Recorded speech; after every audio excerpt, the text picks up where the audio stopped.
Why is Om used everywhere? What is the significance? The significance of Om is actually very, very vast and can be looked at from a lot of different levels. But for right here, for right now, we'll go into a piece of it. Om is the sound of the universe. And so when you meditate, when you do in-depth pranayama, when you go deeply within, when the sounds of the outer world become still, it's not into a place of emptiness. You know, Puja Swamiji observes a lot of silence. He used to do it for years on end and months on end, and now, rather than doing it like that because of so many programs and projects and so much seva that he does, he brings it into his day. And so there's silence from 10 at night to 10 in the morning, silence in the afternoons. But I mention this because one of the things that he always shares when people ask about why silence is silence is not the absence of sound. It's not a negative space of, okay, here there was sound, you remove the sound, now you have silence. Any more than peace is just the absence of conflict or war. You could stop conflict and war, doesn't mean you're going to have peace. Peace is something much deeper. Silence is something much deeper than just the absence of outer sound.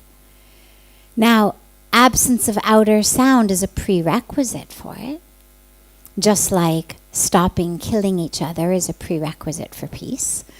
But it's not the highest that we go. And when you stop the outer sounds and you go into a place of stillness, if you're quiet enough, there's a sound. And the sound is the sound of Om.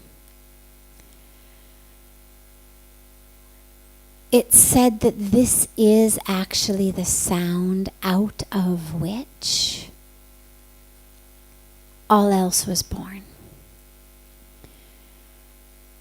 And in fact, when you look at because it's not, we write it frequently O-M, but it's actually A-U-M. It's actually A-U-M. It's actually three separate sounds.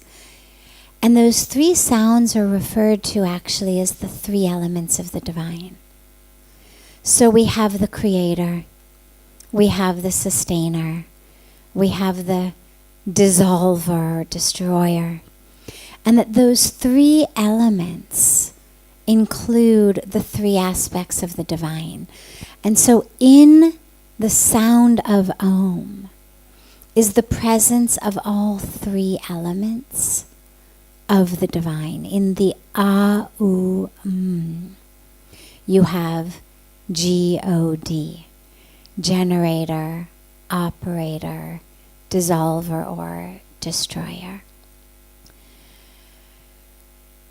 So this is the base for it, but it also is just a very auspicious and beautiful sound for people. See, within the Hindu tradition,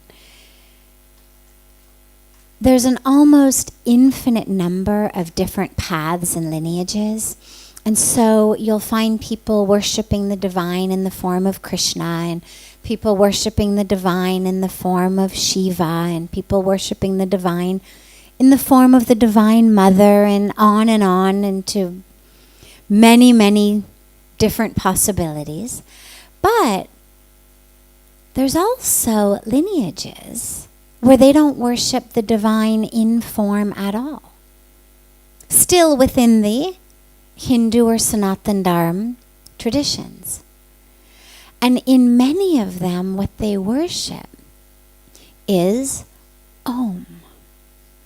Not a symbol as God. It's not just a symbol of Om instead of an image of Krishna or instead of an image of Shiva or Ram, but it's a nameless, formless, divine presence, much more like something you would find in a Judeo-Christian tradition, and yet, in that it doesn't take form, in that puja is not done to it, there's no idols,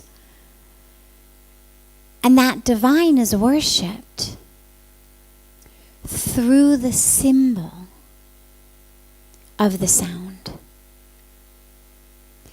As I've mentioned in here frequently, the Hindu tradition is the only tradition I know of that actually has an entire scripture dedicated to sound.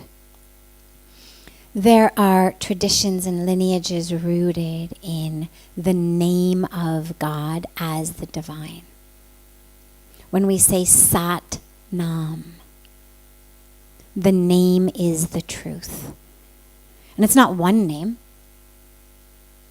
It's not that if that's your tradition, you fight each other to determine which name it is that's true.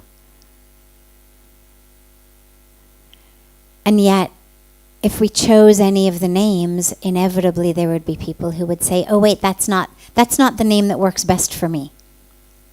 So when we speak about the name, it frequently is the sound. We use the word name, but it actually is more the sound. The sound is truth. And so Om is that embodiment of the sound, which is truth.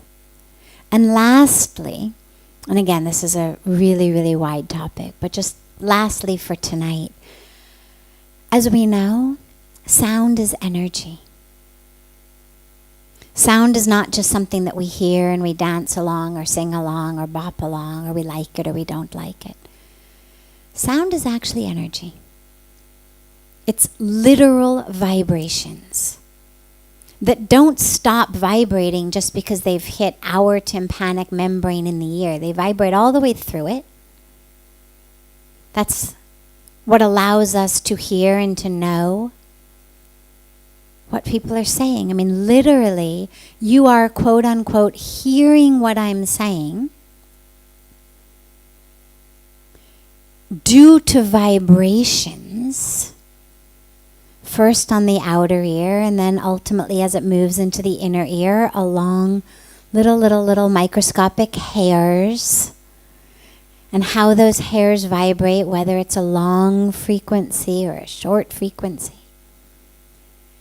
And that gets translated into this brilliant, inconceivably genius contraption called a brain that the universe has given us, that somehow takes waves and turns them into words. But they're energy. What goes in is energy. What impacts us is energy. You know that very acutely when you sit in places where there's a lot of bass.